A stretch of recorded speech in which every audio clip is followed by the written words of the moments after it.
Assalamualaikum warahmatullahi wabarakatuh. Salam sejahtera untuk kita semua. Perkenalkan, nama saya Rizal Andris. Dalam kesempatan kali ini saya akan memberikan video pembelajaran pada kompetensi keahlian otomotif teknik kendaraan ringan tentang perbaikan sistem elektronik injeksi bahan bakar pada unit mobil. Adapun tujuan video pembelajaran ini yaitu untuk memberikan informasi dan pengetahuan serta pendampingan praktik bagi para peserta didik di lembaga kursus dan pelatihan. Harapan saya, semoga video pembelajaran ini memberikan manfaat dan peningkatan kompetensi di bidang otomotif teknik kendaraan ringan. Untuk lebih jelasnya, saya akan langsung memberikan pelaksanaan sesuai dengan standar operasional prosedur. Di antara langkah-langkahnya adalah sebagai berikut. Bahan dan peralatan yang akan kita pergunakan: 1 unit mobil injeksi, tool caddy, kompresor udara, kain lap, stall service, air gun, hidrometer, kunci busi, multitester, baterai tester, belt tension, filler gauge, engine scan tool, radiator cap, manual book repair. Sebelum melakukan pekerjaan, terlebih dahulu kita menggunakan sepatu safety, sarung tangan, baju kerja, dan masker.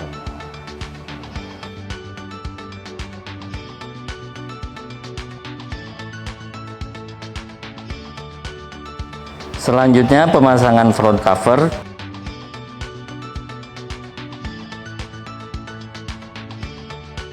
Dan fender cover.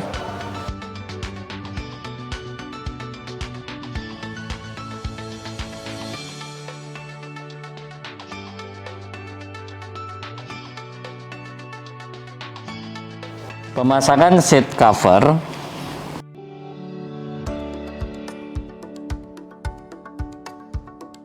Floor cover dan steering cover.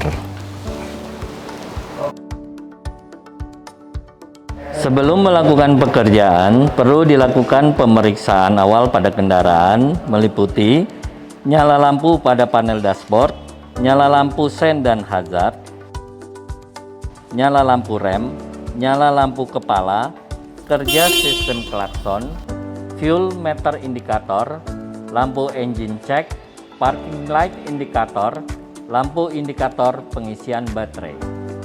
Pemeriksaan tegangan baterai. Yang pertama, kita letakkan jangka saklar sesuai dengan tegangan baterainya atau di atas dari tegangan baterai tersebut. Pada avometer ini, karena baterainya menggunakan 12 volt, jadi kita menggunakan yang di atas 12 volt. Di jangka saklar di sini ada 50. Probe merah kita letakkan pada positif. Kemudian probe hitam kita letakkan pada negatif. Kita melihat pada skala 50, di sini tegangannya adalah 12 volt. Pemeriksaan oli mesin. Yang pertama kita tarik stick, kemudian kita lap, kemudian kita masukkan kembali. Kita lihat ketinggian dari oli tersebut. Kalau oli tersebut berada pada posisi di bawah lower, berarti terjadi kekurangan oli. Posisi oli harus ada pada upper dan lower. Kalau dia melebihi dari upper, maka mesin akan bekerja berat. Kualitas oli dapat kita lihat dari warnanya atau dapat kita rasakan encer dan tidaknya. Pemeriksaan reservoir air pendingin, kita dapat melihat dari ketinggian cairan yang ada pada reservoirnya. Kalau dia berada di bawah low, maka akan kita tambahkan. ketinggian air pada reservoir di antara full dan low. Pemeriksaan sistem pendingin. Pertama, kita periksa terlebih dahulu tutup radiator.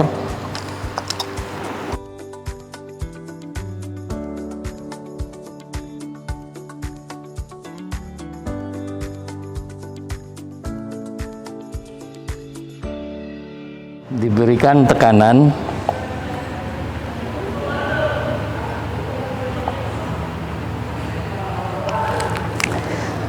pada tutup radiator, dituliskan tekanan yang diberikan ya 108 kilopascal.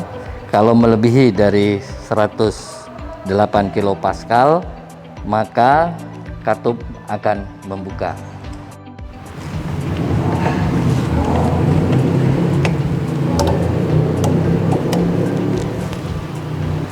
Selanjutnya kita periksa kebocoran pada sistem pendingin. Diberikan tekanan maksimal 1 bar, kemudian kita perhatikan sekitar 15 menit. Apabila pada jarum tester ini turun, maka terjadi kebocoran dan kita lakukan pemeriksaan di mana letak kebocoran tersebut. Pemeriksaan saringan udara.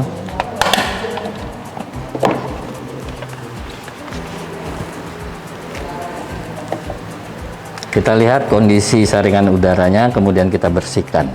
Bersihkan saringan udara berlawanan dengan arah udara masuk.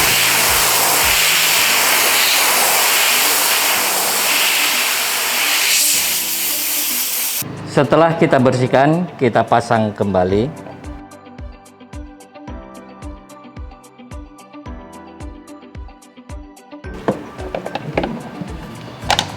Pemeriksaan busi.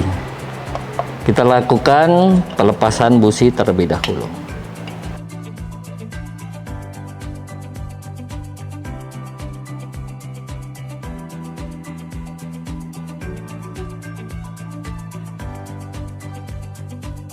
Setelah busi kita lepas, kita lakukan pemeriksaan celah pada busi tersebut dengan menggunakan feeler gauge. Celah busi standar adalah 0,8. Selain itu, kita periksa juga permukaan pada businya, pada elektrodanya. Apabila hitam, bahwa terjadi pembakaran yang berlebihan. Setelah kita melakukan pemeriksaan celah elektroda busi, maka kita pasangkan kembali busi tersebut.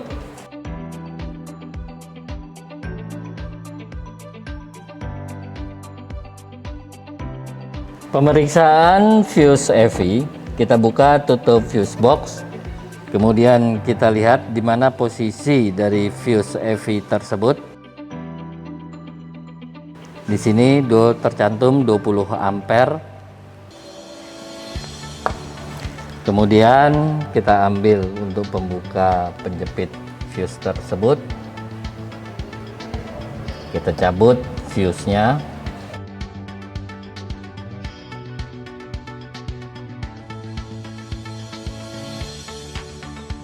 Kita lakukan pemeriksaan. Kita lakukan memutar jangka saklar pada kali 1, kemudian kita kalibrasi. Jarum berada pada posisi 0. Kemudian kita lakukan pemeriksaan pada fuse-nya, ada kontinuitas atau tidak. Ini masih ada kontinuitas, berarti sikring masih bagus. Setelah kita melakukan pemeriksaan sikring, maka kita pasang kembali. Kemudian kita tutup fuse box. Pemeriksaan fuse engine.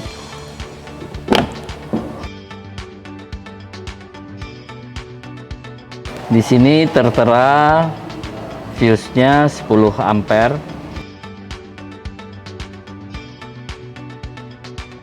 Kita lepaskan fuse engine dari fuse block.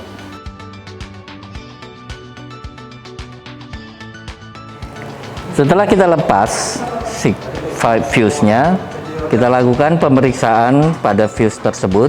Sebelumnya kita pastikan pada alat ukur bahwa berada pada posisi 0.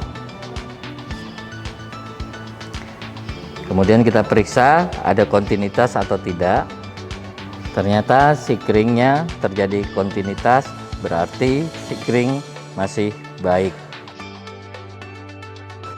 Setelah kita periksa fuse engine-nya dan kita nyatakan masih baik, kita pasangkan kembali pada box sikring.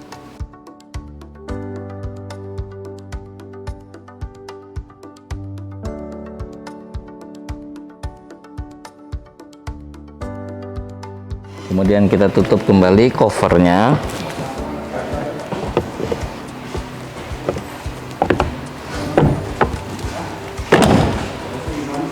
Pemeriksaan relay, kita buka box sikring, box fuse. Kita lihat di sini tertera main relay. Ini adalah relaynya. Kita lepaskan relay.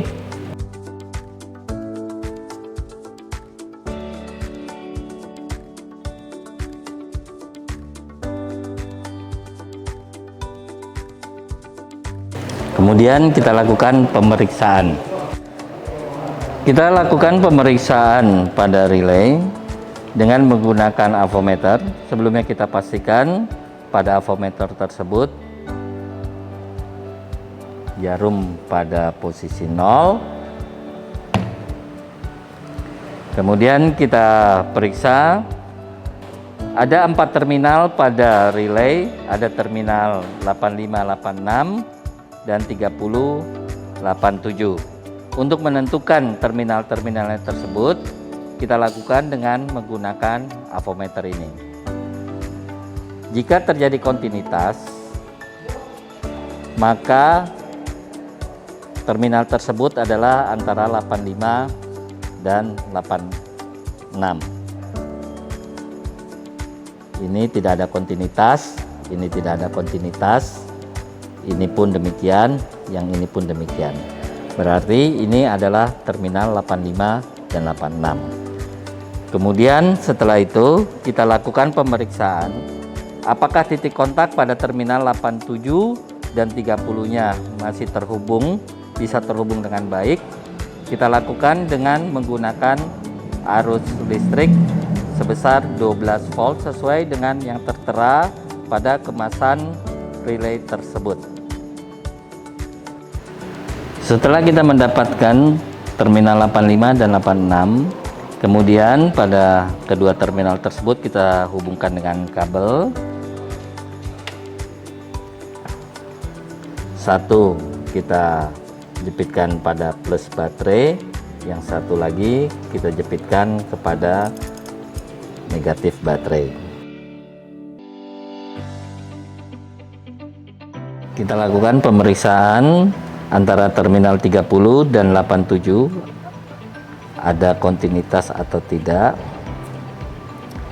Setelah kita lakukan pemeriksaan, kita lihat pada avometer bahwa ada kontinuitas, berarti antara terminal 30 dan 87-nya masih baik. Setelah kita periksa relay, kita pasangkan kembali.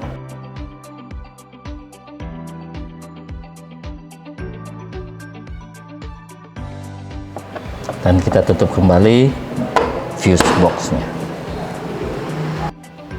Kita coba hidupkan mesin.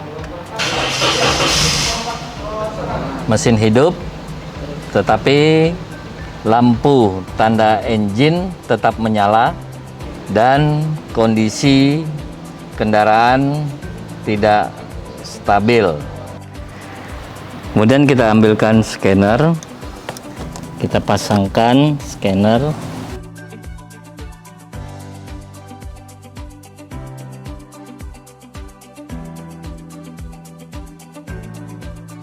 Setelah kita pasangkan scanner, kita pilih diagnosis, kemudian merek kendaraan,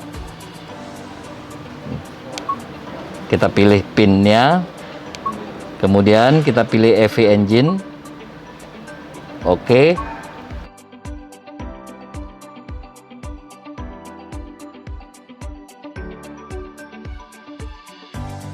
Kita pilih DTC analisis. Di sini kita melihat bahwa pada water temperature sensor signal system terjadi masalah. Kita lepaskan konektor water temperature sensor, kemudian kita periksa pada pinnya.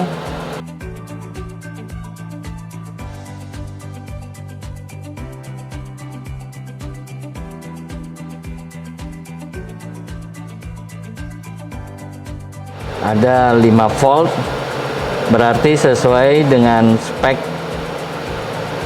dari kendaraan ini, dia mempunyai tegangan 5 volt. Sedangkan untuk pin yang satunya lagi adalah hubungannya dengan ground. Hasil pemeriksaan tegangan sebesar 5 volt, di mana sesuai dengan spesifikasi, maka dapat kita simpulkan bahwa kerusakan pada water temperature sensor dan harus kita ganti dengan yang baru. Setelah tadi kita periksa pada konektornya, ternyata tegangan yang ada pada konektor tersebut masih sesuai standar, maka dapat kita pastikan kerusakan pada sensornya. Di sini kita akan mencoba untuk menghapus setelah kita ganti sensor tersebut. Kita akan mencoba menghapus data yang ada pada scanner dengan menekan bagian erase. Kita oke, kita hapus. Sudah tidak ada.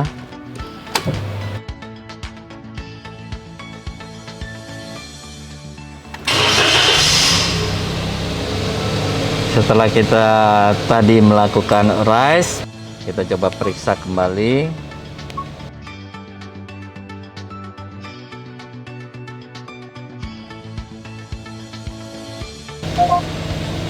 Kita lihat pada data analisis.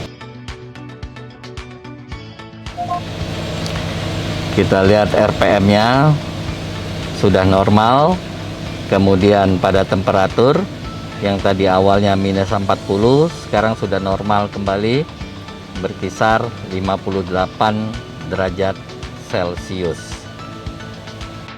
Tip and trick dalam melakukan perbaikan sistem elektronik injeksi bahan bakar engine bensin pada mobil, pastikan bahwa peralatan yang digunakan sesuai dengan fungsi dan kebutuhannya, dan juga selalu menggunakan buku manual repair kendaraan sebagai pedoman dalam melakukan pekerjaan, sehingga hasil yang diharapkan sesuai dengan standar kerja mesin kendaraan.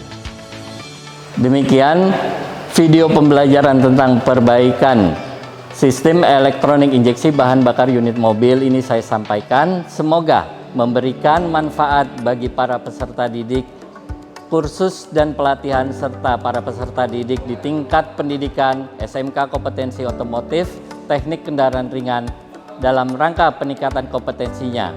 Sampai jumpa lagi di video pembelajaran otomotif teknik kendaraan ringan berikutnya. Tetap semangat, jaga kesehatan, dan salam kompeten. Wassalamualaikum warahmatullahi wabarakatuh.